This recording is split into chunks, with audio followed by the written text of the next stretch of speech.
Hi guys! Birthday ni King Alexandro, ang aking bunsong anak. So, kinakantaan yan nila Isabel at ni Divine. Sabi ko, ikis yun si Sandro at i-love-love yun na rin dahil birthday niya.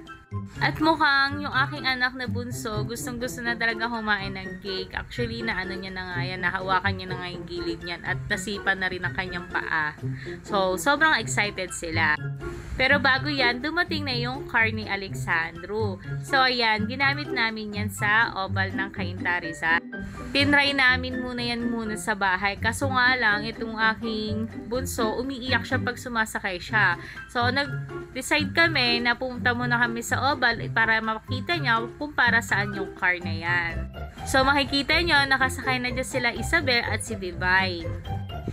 So, habang sumasakay sila dyan, si Sandro nakatingin lang sa kanila para may idea ang aking kid. So, andito kami ngayon sa oval at marami na rin pupunta dito after class. May mga estudyante rin pupunta dito. Kung taga-Cainta ka, kung di mo pa alam to, matatagpuan po ito sa Monte Vista.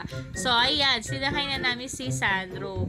Actually, naka-seatbelt siya dyan. Ayaw niya magpa-seatbelt. Ang ginawa na lang namin, sinayaan na lang namin siya na nakatayo. Pero for safety lang din naman mga mami, kung bibili kayo ng ganitong car, ay dapat lagi kayo nakasunod kay baby. Lalo na kung baby pa to katulad ng aking anak. Kaka 1-year-old lang neto. Makikita nyo na, hindi natakot ang aking junakit na si Sandro.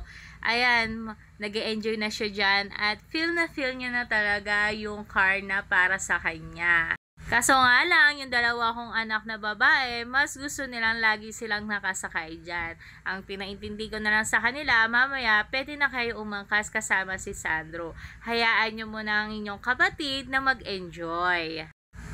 Hindi ko nga alam dito sa batang to, mas gusto niya pang magpakitang kilas kesa kami-kami lang. So, ang ginawa ko, nilagay ko muna yung camera dyan sa harapan para makita nyo yung face expression niya. Sa totoo nga lang yun, mami, hirap na hirap ako maglagay ng camera dyan kasi wala kang patungan ng cellphone dyan sa kotse niya. Hindi man lang ngumiti ang aking anak, pero ang puso ko, sobrang ganda ng ngiti.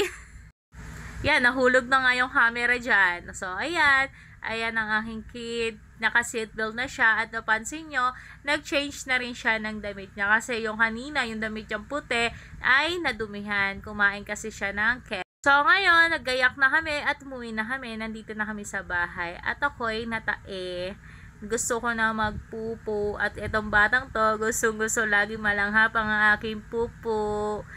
Tuya patawa ko niya. Sabi ko, ngumiti ka para lumabas ang ebax ni mama. So, this is my video for today. Thank you for watching!